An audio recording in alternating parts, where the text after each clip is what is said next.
Hello and welcome to Tennessee Informer. Thank you all for joining us tonight. Well, it's President's Day, which originally was a celebration of George Washington's birthday on February 22nd. Later it was changed to include Lincoln and other presidents. Personally, I think Washington should have his own day and not have to share it with Lincoln or others.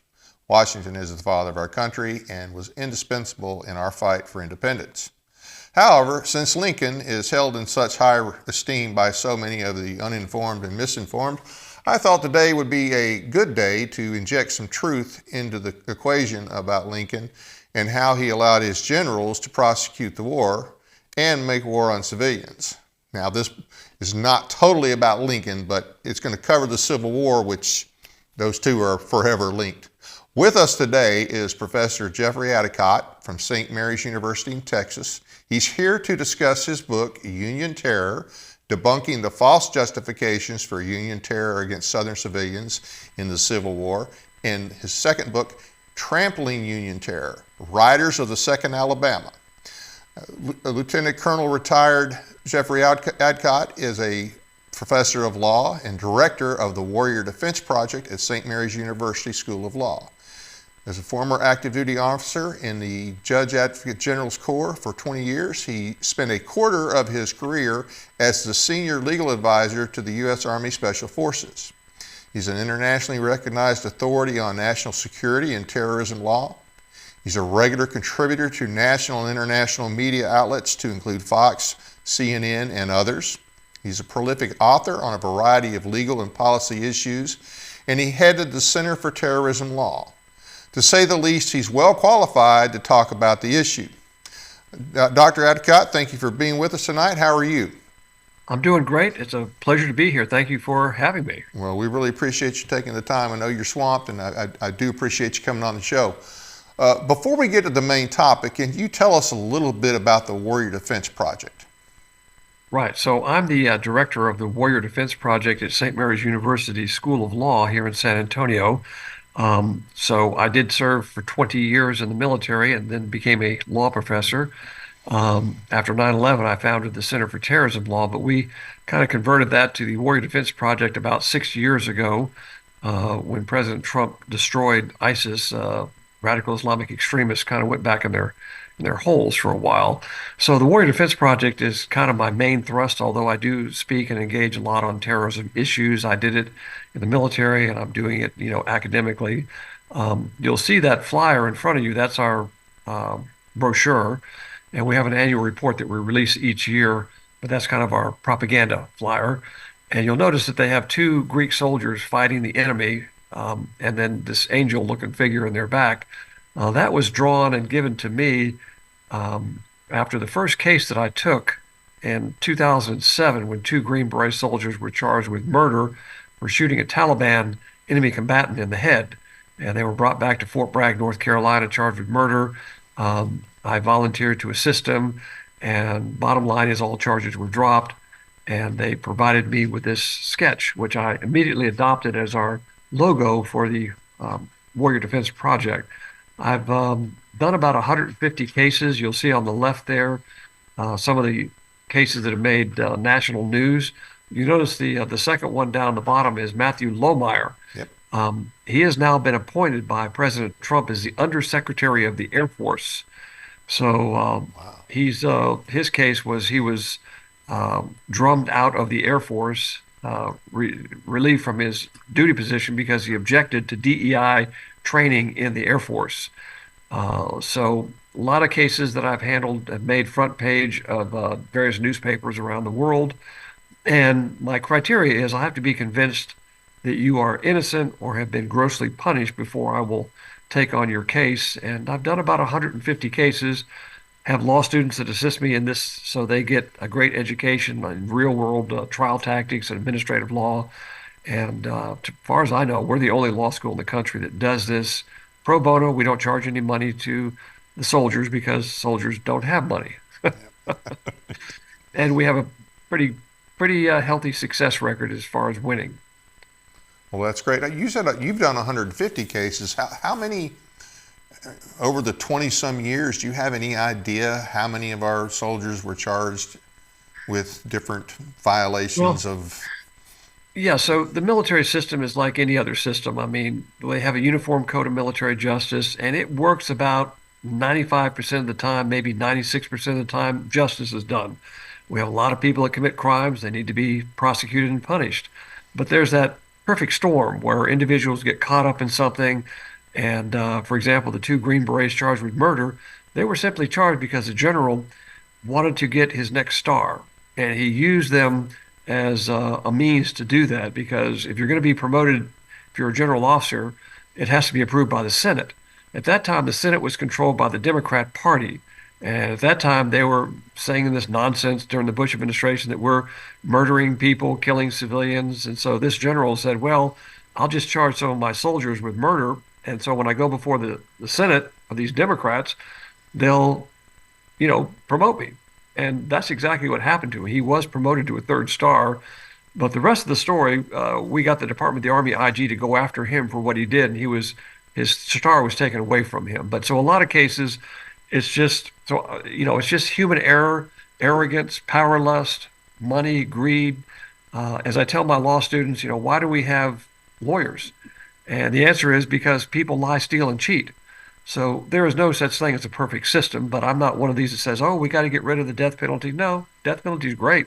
We got to get rid of the military justice system. No, it works fairly well, but there are cases where people are innocent. They're not many, but they are out there.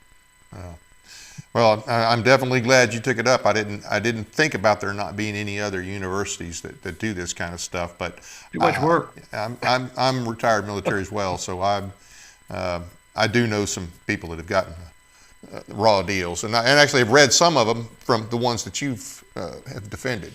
So may have to have you come back on and just do a separate show on that. That would be a good topic. Sure. So anyway, let's talk about the books now. Union Terror. It was not, and I've read that book. I have not read the second one, but I have read Union Terror. It was not just rogue elements, and Lincoln was not unaware of it, was he? Right. No, I mean, I'm a Southerner. I have two direct great grandfathers that fought in the Second Alabama Cavalry, and so even I think about the age of 18, I started to do research about these fellows, and over the years I've been on and off doing these things. But you come to find out that the truth is always in the rest of the story. When you win the war, you can write the history books. So in my part of the South, where I grew up, pretty much the general attitude was that the Union forces had engaged in a lot of war crimes and terrorist activities, and Sherman's March to the Sea and all these things were noted. And you hear very little about it in the history books, and people kind of excused all the terrorism that occurred. And so I wrote this book kind of as a pushback to look at what really happened historically. And again, when you read any type of history book, you're reading the writer's interpretation of history. So as a lawyer, it's crammed with lots of resources, lots of firsthand accounts, lots of facts, lots of telegrams, lots of letters. And so what the book actually does is kind of give you the facts. And the facts are, the bottom line is the Lincoln administration intentionally engaged in massive war crimes against innocent civilians, women, children, the disabled, black Southerners, white Southerners, didn't matter. I mean, on a whole, on a scale it's almost biblical in nature. And yet all this has been pushed under the rug. And if you dare say anything about it, oh, well, you're a neo-Confederate and you wish the South had won the war, you're pro-slavery and all this other nonsense, name-calling devices. None of that's true. In the book, I make it very clear that as a Christian, I'm perfectly satisfied, as Robert E. Lee was, that God controls history. The war ended as it should have ended, and that's up to Providence. But the war crimes that were carried out by the United States of America against fellow Americans is absolutely disgraceful.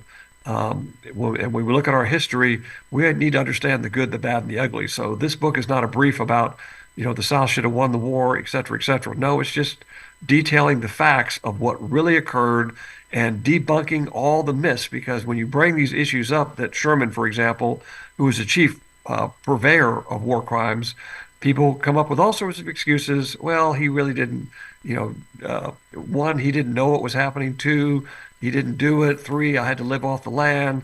Four, on and on and on. So I set these myths out, and then I just debunk them one by one by one. And my critics, they get emotional, but they have no counterfacts to offer. And these were codified in orders at different times. And then they're also testified to by not just Confederate and Southern eyewitnesses, but some in the Union Army who were, didn't like what they were seeing, correct? Yes, that's correct. So, the general background is just a overview. As we know, the Lower South seceded, and generally, the war wasn't about slavery, but slavery did end because of the war. That's very true. The Upper South refused to join the Lower South. They want nothing to do with it. They were going to stay in the Union. In fact, we had 4 or 5 pro-Union slave states that stayed with the Union throughout the entire war. Yep. But the Upper South, Virginia, North Carolina, Tennessee, even, And Arkansas. they said, we're not going to join the Lower South. But when Lincoln, called for an army to go down to put down the rebellion, the secession, that's what caused them to leave. It wasn't about slavery at all. Right. They left because of what Lincoln did. And so this caused Robert E. Lee, of course, the greatest general that this country's ever seen. He went with the South, and that's another story, but he, cast his lot with the southern states, Virginia. And so for the first couple of years, both sides kind of more or less abided by the law of war, particularly in the first year. And the law of war at that time is pretty much the same as it is today. Don't shoot the prisoners. Don't target women and children. Everybody kind of understood that. We took our law of war from the canons of West Point, from the British Articles of War, and these were adopted in our own military before the Civil War started. The Confederacy in 1861, they adopted their own law of war very quickly.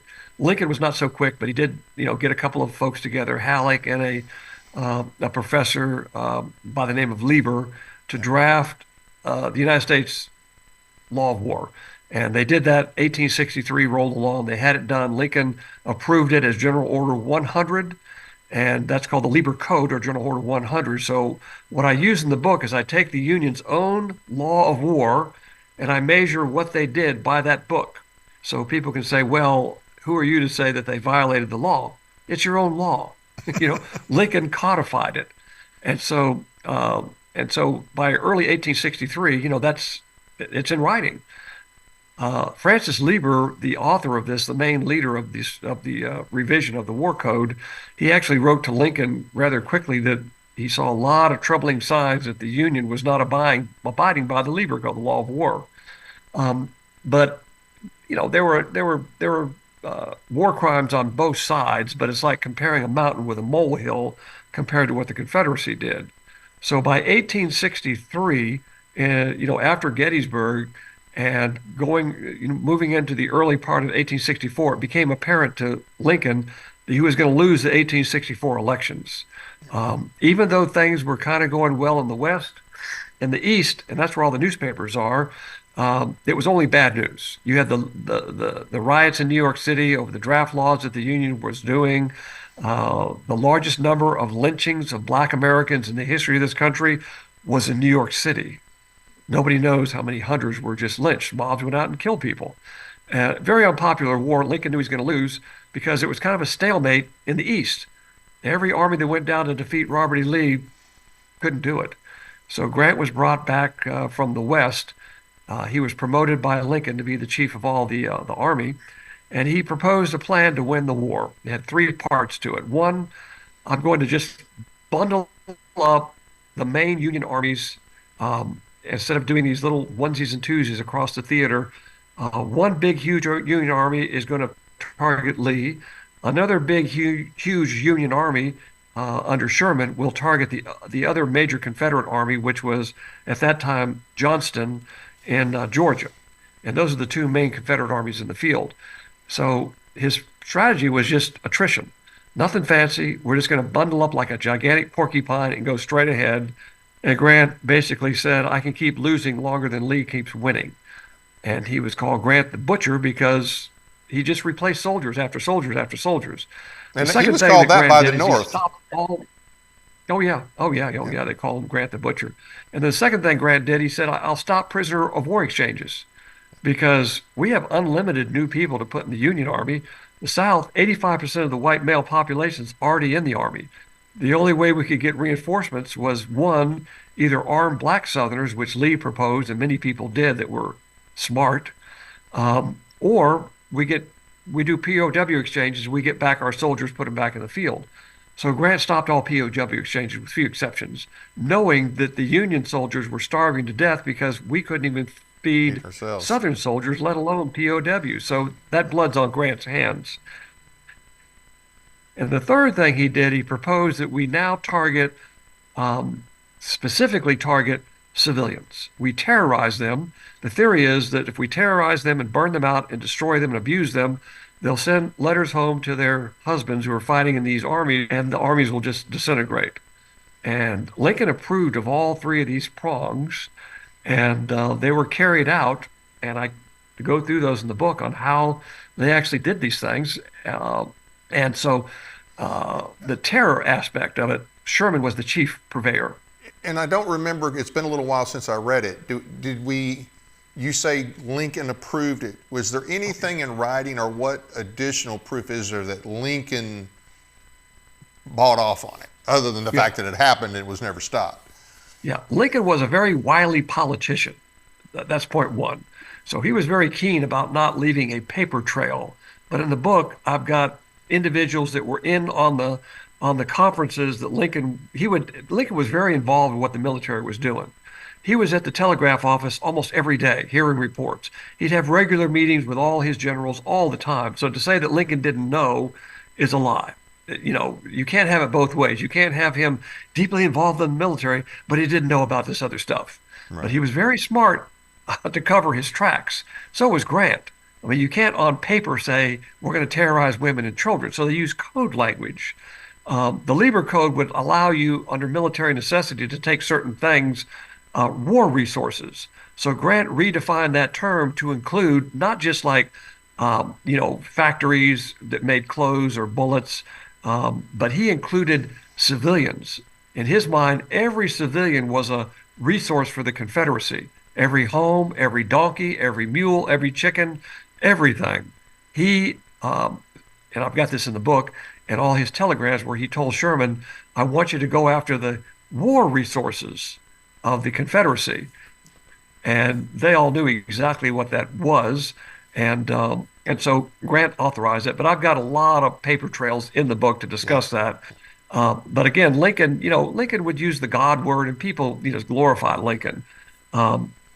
He was the only person, this is kind of tongue in cheek, he's the only person that became a Christian after he died. There was no evidence in any of his writings about how to go to heaven. Oh, he would talk about God this and God that, which is meaningless. Anybody can do that. You read Robert E. Lee's writings and his letters, every other letter is, you go to heaven by faith alone in Christ alone. I'm nothing but a poor sinner relying on Christ alone. You're not going to find anything of that nature in Lincoln's many, many correspondence whatsoever, or Sherman or Grant. Just not going to find it in there. But if you read between the lines, and I've done that in this book, I've dissected it, the evidence in court would convict all of them. There's circumstantial evidence, there's direct evidence. I've got telegrams going back and forth between Sherman and Grant reporting to Lincoln and Halleck. Oh, they knew exactly what was going on. Just like Lincoln knew Camp Douglas and the atrocities that the Union was doing on Confederate POWs. Absolutely, there's no question about it. And so, some of these myths that I destroyed, the biggest myth is that people kind of buy with no critical thinking skills is that, well, Sherman had to live off the land.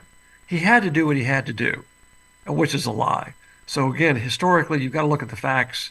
Atlanta fell in September of 1864 due to many factors. Chief among those was Jefferson Davis's horrible decision to relieve Johnston and put Hood in charge. But when Atlanta fell, basically the war, the Union could see a light at the end of the tunnel, because they'd been holding out. If Atlanta had held out until November, Lincoln would not be reelected because the stalemate would continue. Grant was making no progress with Lee around Virginia. Cold Harbor, he was losing more soldiers in his army than Lincoln had in his entire, rather Lee had in his entire army. So stalemate in Virginia, but through various circumstances, Sherman was able to take Atlanta. When he took Atlanta, um, and this is another thing that's very curious, and I hear nobody mention this at all.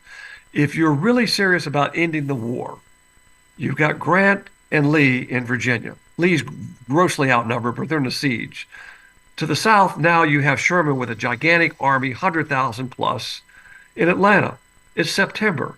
All you have to do is tell Sherman to come up the back door to Richmond. War's over before Christmas. It's over. Why didn't they do that? Well, human approbation. Grant was seeing stars. He was viewing himself as the next president down the road. So it won't do to have Sherman come up and share the fame of defeating Robert E. Lee. And so he didn't want to share the glory. So he told Sherman basically, okay, you take your army and just march through Georgia and target civilians. He called them war resources. And they knew exactly what he was talking about because Sherman had done it before in the Meridian campaign in January of 64, before he started his campaign against Johnston's army in Atlanta.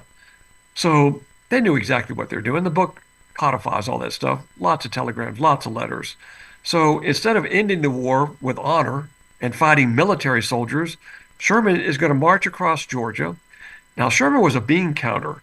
He was a very nervous person, psychotic, no doubt about it. You can look at the photograph and look at that person and tell he's whacked out of his mind. They all do the Napoleonic pose like they're some great, general. He was mediocre at best. His claim to fame is that he was fighting inferior generals, and his strategy was like Grant. He never took any great risks.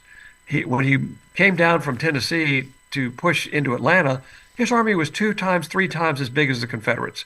He just kept going straight ahead, taking casualties, replacing casualties. The Confederates couldn't replace them. He's very low, a low caution type of warfare, and that's why it took him so long. But he plodded along. He got to Atlanta, and victory was secured for a variety of reasons. Again, they could have held Atlanta till November, but that's another story. But when Atlanta was taken, he just took, he calculated that, okay, I'm going to march across Georgia as directed. And he knew it would take about 30 days. He knew he was going to go to Savannah, where he could be resupplied. And so before he started the march, couple months later, in late October, in November, what he did is he had 2,500 brand new wagons built in Tennessee, brought down to Atlanta. He had over 2 million rations put in those wagons. He had 10,000 cattle that he had collected. So when he left Atlanta with his army of 65,000, he had enough food he was carrying with him not to take an ear of coin from anybody. So it's a lie that he had to live off the land. I didn't have provisions, therefore I had to go into these farms and steal all their property and burn it down. And burn their houses down. Burn their houses down, strip things out of the houses, take silver, take anything. Exactly. So, yeah, and I go into great detail in that book and the other book. But the bottom line is that's a great lie that I had to do it because of military necessity. It's a lie. The other great lie is that, well, I was fighting this big Confederate army behind enemy lines and I was cut off from my supply route. There was no Confederate army to fight. When Atlanta fell, Hood took the remnants of the army, circled them up through North Alabama, went into Tennessee. Only thing Sherman faced with his 65,000 soldiers was Wheeler's cavalry. At most, he pulled together maybe 3,500 horse soldiers, and you can't stop 65,000, Union soldiers with 3,500 cavalry that are starving themselves. So he had nobody to fight. That's another lie. I had to do it because I was fighting this enemy so bravely behind enemy lines. Lie. You're fighting women and children is who he's fighting. And another, again, I go through each of these and destroy them. Another one, Sherman said, well, I can't control my soldiers. They just burned and pillaged. I couldn't control them. Well, then you should resign immediately, which is another lie. I document that Sherman was a disciplinarian. They did exactly what he wanted them to do. He wrote a phony baloney order where he said, well, on the march, you will not take any food. You won't, you won't even use any cuss words at the civilians. And then he had that little line in there, forage liberally. And that's all the men remembered. Soldiers don't really listen to what commanders say. They watch what you do. Yeah. And it became very apparent that Sherman wanted them to loot, pillage, burn, rape, and steal. And that's what they did. If you say forage liberally to a soldier today, he's going to, well, he may not know what forage means, but once he figures it out, Yeah. yeah, he's going to And take it one the wrong historian, way. oh yeah, one historian about in the book, he said not all Union soldiers burned houses, but every house was burned. Yeah. And so the typical, what Sherman would do, again, he spread his army out in two wings, 65,000 soldiers to cover as much territory as possible. He got the tax records and plotted out the areas that he wanted to burn. He told Governor Brown, he said, look, if you convince the legislature to have Georgia come back in the Union, then I won't make the march. If you don't, I'm going to terrorize. And in his own words, he said, I'm going to do this. And so he did it. So the main line of march, about 10 miles a day, would go straight ahead. And then the foraging parties would go out from the main line every day with wagons. The typical forage party is about 30 people, sometimes 100. And they would just fan out as far as they could. They would come across a typical Southern homeowner at that time would be a sharecropper, about 10 acres of property where you would grow corn. And the man is gone. It's women and children there, and old people and cripples. And so the foraging party would come up to the house. First thing they'd do is they'd force, and again, this would be a non-slave owner. The vast majority of Southerners didn't own slaves. You would force the women there to make you dinner. And then after you ate the food in the house, then you'd ransack the house.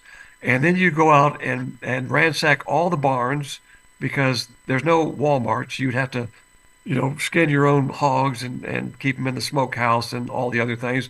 They'd steal all that. And then they'd kill every animal on the property, cut off pieces of meat to put it in the wagons to take back. And what they couldn't take back, they just slaughtered every animal, every chicken, every cat, every dog, every cow, every horse. And then they'd burn down all the outer buildings.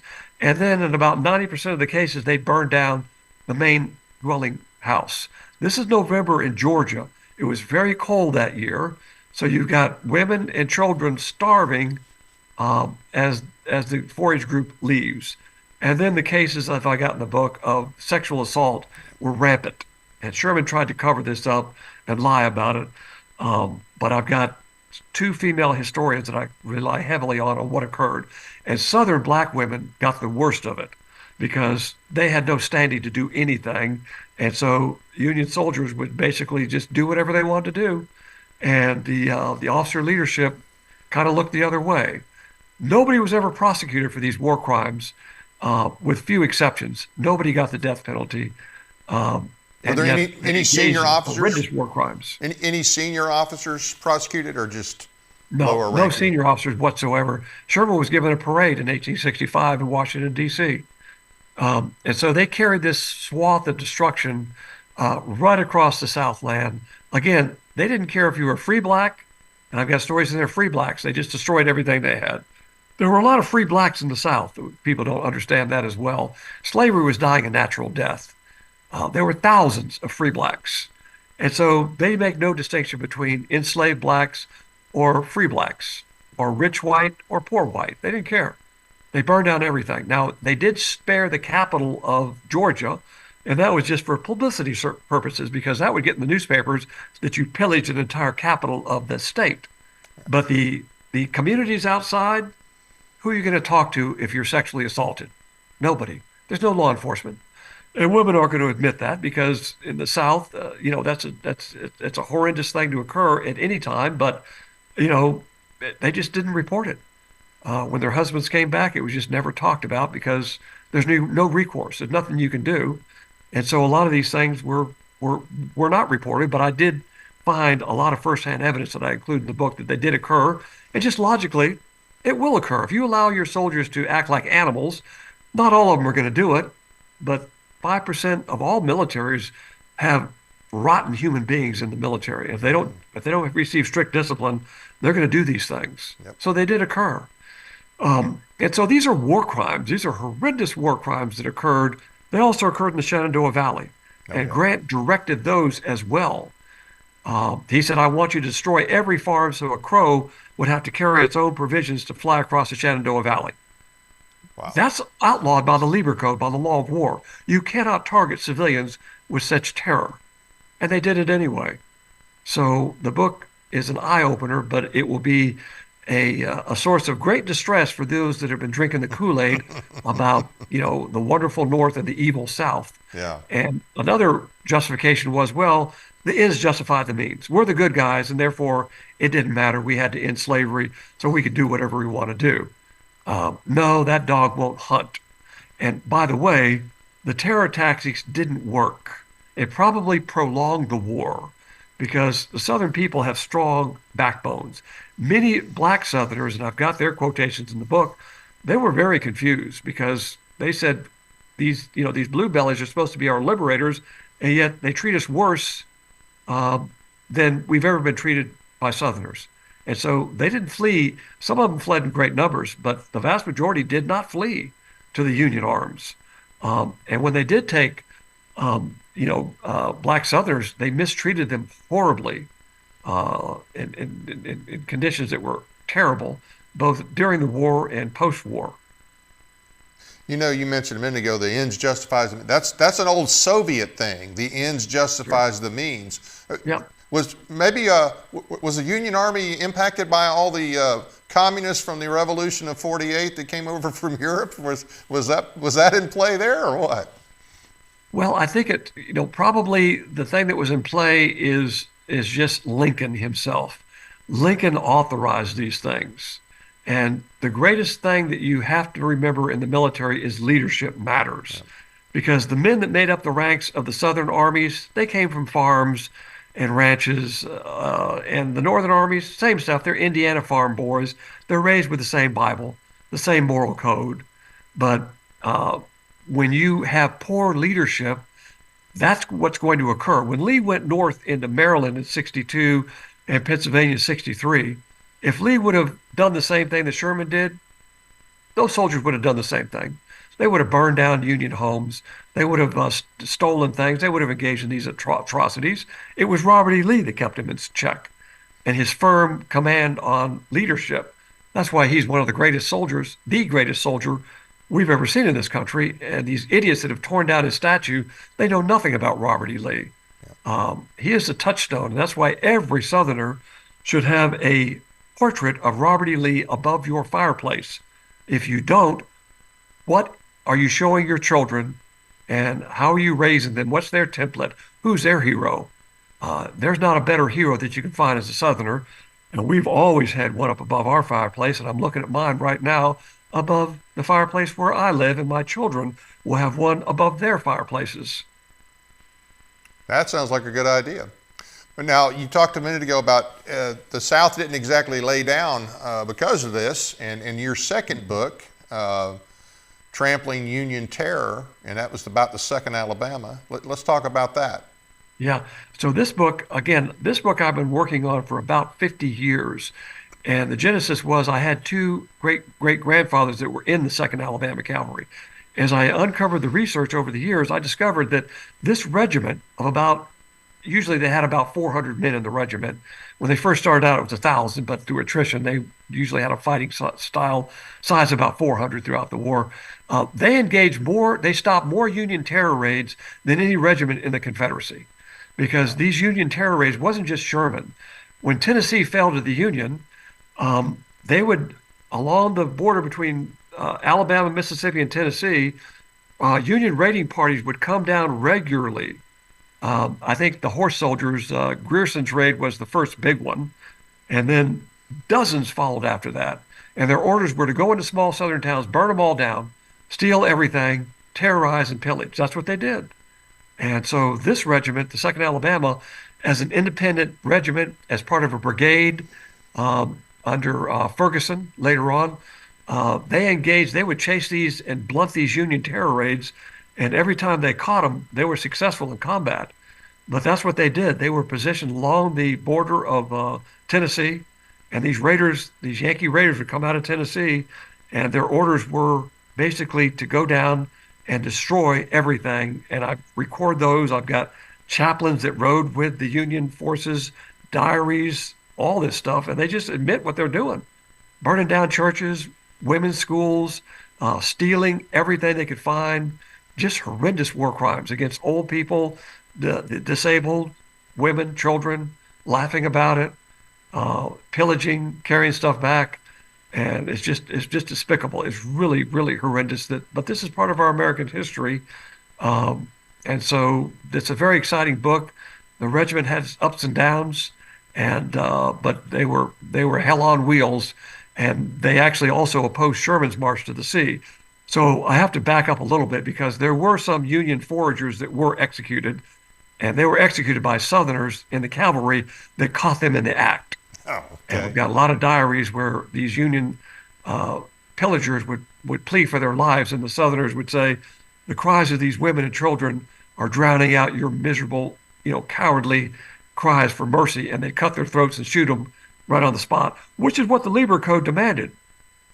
It's a death penalty for engaging in these atrocities, and these Southerners gave out the death penalty to these war criminals when they caught them. So most of the enforcement of the Lieber Code was done by the Confederacy versus Yes. the people who were supposed to be enforcing it.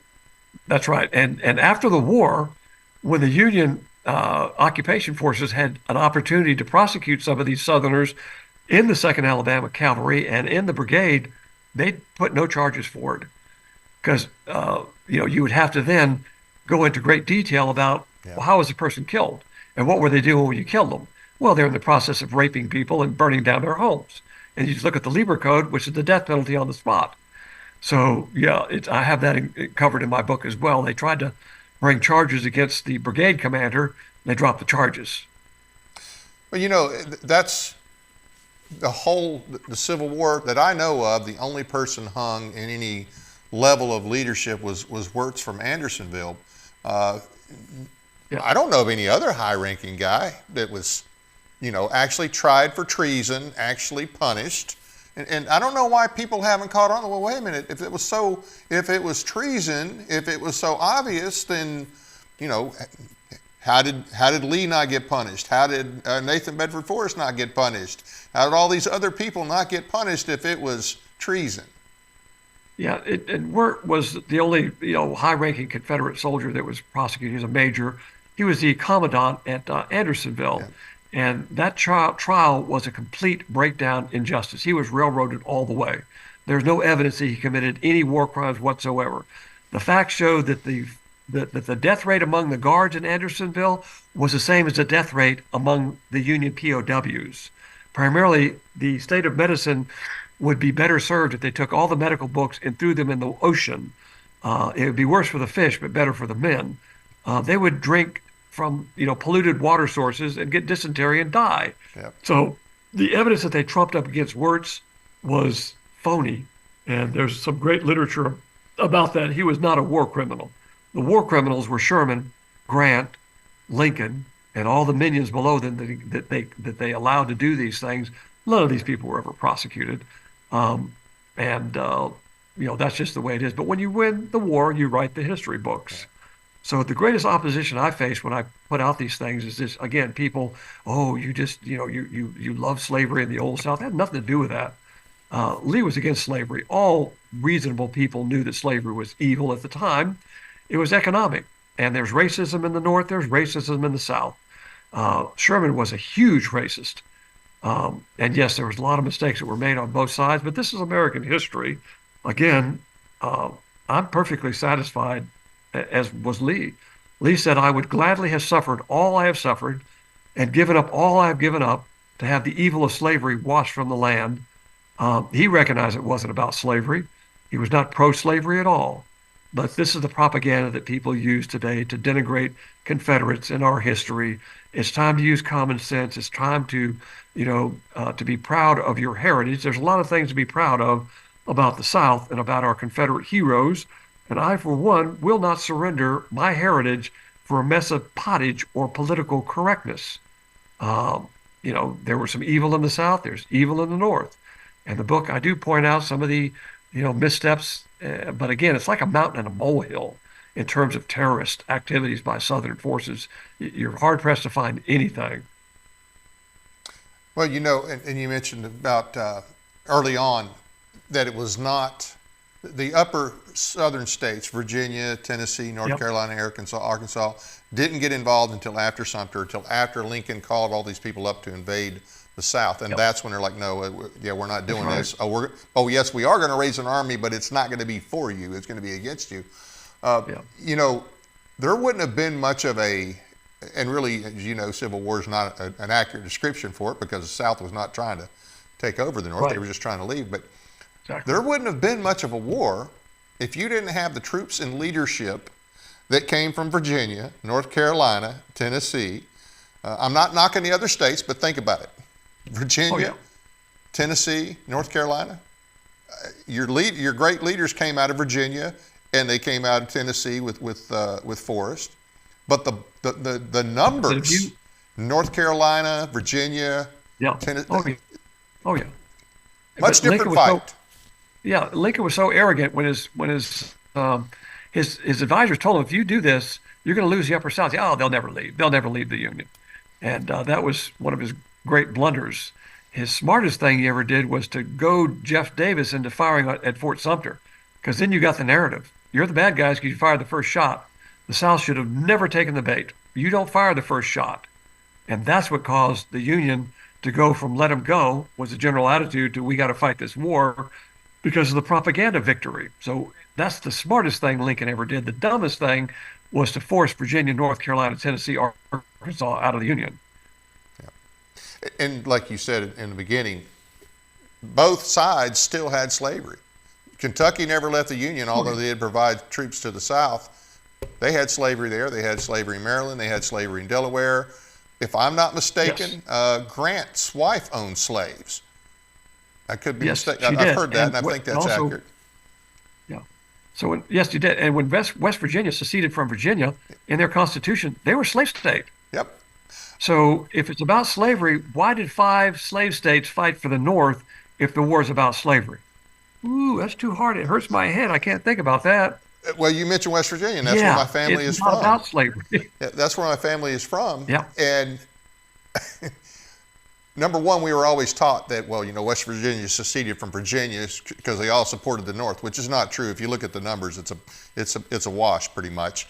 But the other thing is, a lot of the people joined to save the Union. They didn't join in the North. They joined to save the Union, was what they said. It was not to end slavery. It was to save the Union. But West Virginia was blatantly illegally formed from Virginia. You can't take one state from another without the permission of that state. But it's okay when Lincoln does it. Yeah, I mean, that's and the same thing in modern times today, that we say, well, the eastern part of Ukraine, they can't secede. Crimea can't secede. Well, that's how we got here, or even our own history.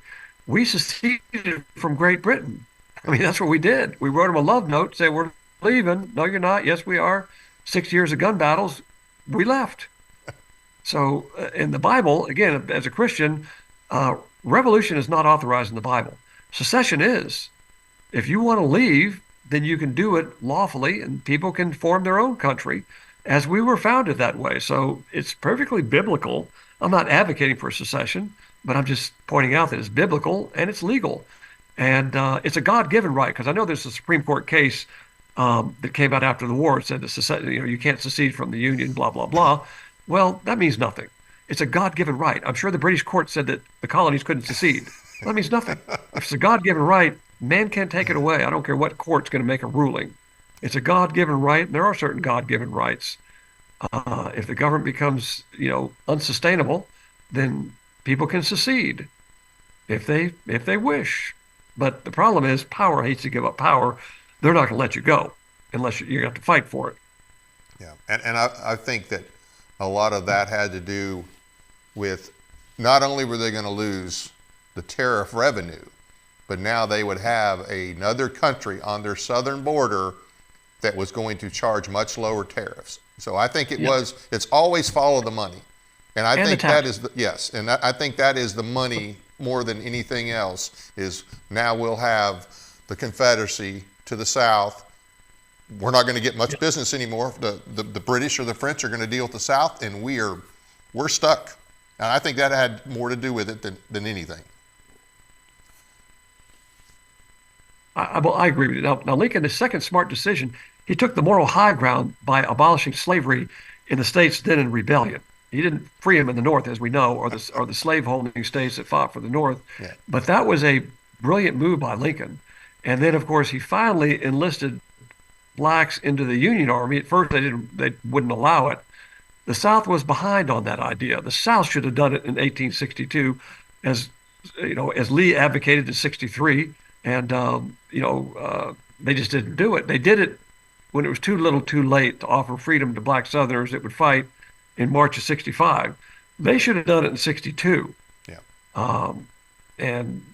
But they didn't. So you had some bad decisions in the North and South, but again, I always, as I said, God controls history. I'm just concerned in this book just about when you fight the war, if you're the good guys, you got to act like the good guys. It's hard to convince people that you're the good guys when you engage in these war crimes and atrocities. Right. And, a lot of those same generals, Sheridan especially, they went out west after the Civil War. And I'm not saying that, dealing with the Native Americans out there, the Indians, whatever you want to call them. I mean, I know some of those tribes were no doubt, anybody would have had a fight with them that was in their area. So I'm certainly not justifying all the things that the Army did to the Plains Indians, but it shouldn't shock you considering what they did to their own people during the Civil War. You're right. It was Sherman, Sheridan. Those guys were pushed out west, and they engaged in the same atrocities they did, even more, on the American Indians that they did with the Southern civilians. They targeted the civilians. They starved them out, killed their food resources, burned down their villages and tents because they had a very hard time fighting the men on the battlefield. So they just targeted the civilians, and that's what they did. They learned that in the, against Southern civilians. But, we're better than that. And we've got to learn from the past, and this is a great lesson that we're the greatest military down the face of the earth, and generally our reputation is sterling behavior in combat, and so we've not always been that way, but we need to be very cautious because history can repeat itself. That's why I wrote this book, just to remind ourselves that we too have dirty hands in our history, and we need to maintain integrity when we engage in combat. And hold the moral high ground. We can win without stooping to the level of barbarism. As I said, they could have won this war when Atlanta fell. All Sherman had to do is go up the back door. War's over by Christmas. These were arrogant, evil men that were in the Union Army at the top echelon, and they cared more about themselves and their careers than human lives and ending this fighting and the suffering. Same cost process in Ukraine. Many Americans here have been fed a line of BS that, the Ukrainians are going to win. We just keep sending more billions of dollars. Do you know how many women and children are being injured, legs blown off, arms blown off? You sit here in our country and we can't have a negotiated peace. We just got to go war, war, war all the time. Are you kidding me? Let's have a negotiated peace. This is ridiculous. And Donald Trump is going to do that when these other individuals, I won't use any cuss words in the previous administration, all they could talk about is war and engaging in massive atrocities on both sides. And in my opinion, Ukraine is not our fight. It absolutely is not our fight. So I'm glad to see that he's in there, and I think he's going to do the right thing. And he will. Zelensky needs to go back to being a stand-up comic, or audition for a Mussolini type ending, whichever works out better. Anyway. Well, hey, I do appreciate your time, and I appreciate what you do, and definitely love to have you back on, and probably should have you back on just to talk about what you do with the Warrior Project. Well, I'd love to. And again, just a quick plug. I don't really make any money off these books, but if you do want to get one, I highly recommend the reading. It's not that, I think it's $20 on Amazon Books. It's a good read, short, and I write in a way that's not as a law professor, but just as, here it is. Here's the information, folks. Heavily footnoted. And when you get somebody that praises Lincoln or Grant or Sherman, you'll have the facts to return fire on them. if you're in college, you might want to buy one of these and give it to your professor for a present. What do you think? Absolutely. We do have a question from the chat line, and Okay. I'll go ahead and ask it. Someone wants to know on the chat line if Lincoln was a communist. Well, again, I'm not a student of Lincoln in terms of his, his general mind process. I was looking at, what he did with these war crimes. Right. I'm convinced, that he was not a adherent of biblical Christianity. I've heard different statements about him and his ties with Marx and communism. But yeah, I do know that at one time Lincoln advocated that, or stated very clearly that states had the right to secede. Yes. Which was a God-given right. And then, of course, when he got power, he switched his mind because power hates to give up power. He was power mad. There's no doubt about it. Yeah. But again, God controls history. But I do not worship at the altar of Abraham Lincoln. There's no way whatsoever. I think, the great hero of the American Civil War by far was Robert E. Lee. Absolutely. On that, I will say that I think that question was probably a reference to the fact that Karl Marx sent, I guess there was some level of correspondence with Lincoln. Yeah, there was. I've never seen any evidence that he was actually a communist, but I know that he was congratulated by Marx for winning the war. But of course, that was because it ended with a more consolidated country than it had been. It really changed the nature of our republic. So that's probably what the congratulations for. I've never seen any evidence that he was a communist, although we did have a lot of guys from the Revolution of 1848 fighting the Union Army. I mean, well, it's interesting that people that believe in limited government and they say I'm a Republican, the party of Lincoln. Lincoln was not about limited government, folks. No, he was big government. He had nothing to do with limited government or states' rights. So you need to really think that through. And also in the book, I point out certain of our conservative thinkers still praise Sherman, like Victor Hanson. Sherman's a great liberator. No, he's a war criminal. They're not being honest because they're basically, drinking the Kool-Aid. And I think some other person has a talk show, Levin, got a big statue of Lincoln behind him all the time. Makes me bilious because they're drinking the Kool-Aid. They got to know better about what the real Lincoln was about and what the real Sherman was about. I just can't believe that they're drinking the Kool-Aid. There's much better people you can put behind you as a symbol of American values, ethics, and integrity. Like put a bust of Robert E. Lee behind you. Yeah. And like you said a minute ago, Lincoln did support secession in the 1840s when he was a congressman. He did support secession. But once he was president, then that was out the window. So he was a slick politician, no doubt about it. Yeah, he was a railroad lawyer that railroaded the country once he became a president. That's pretty much how I see him. So, well, hey, any closing thoughts? No, again, I just reiterate third time, God controls history. So not a bird hits the ground, he doesn't know about it. And, for his own purposes, the Union had to stay together. So that's what happened. So all we can do as humans is do our duty. That's what we take from Robert E. Lee. You saw the wood in front of you as God gives you that wood, and he controls history. So I always tell my students in the Bible class I teach, I don't know what the future holds, but I know who holds the future. Good point. Well, hey, thanks once again. And hey, guys, like I said, I have read the first book. It is an excellent book. I'm definitely going to get the second one. So it's available on Amazon. Definitely worth your money and definitely worth the time to read. Thank you again for being with us. I do have some announcements and information about our guests next week in a few minutes. I want to thank everybody for taking time to watch our program tonight.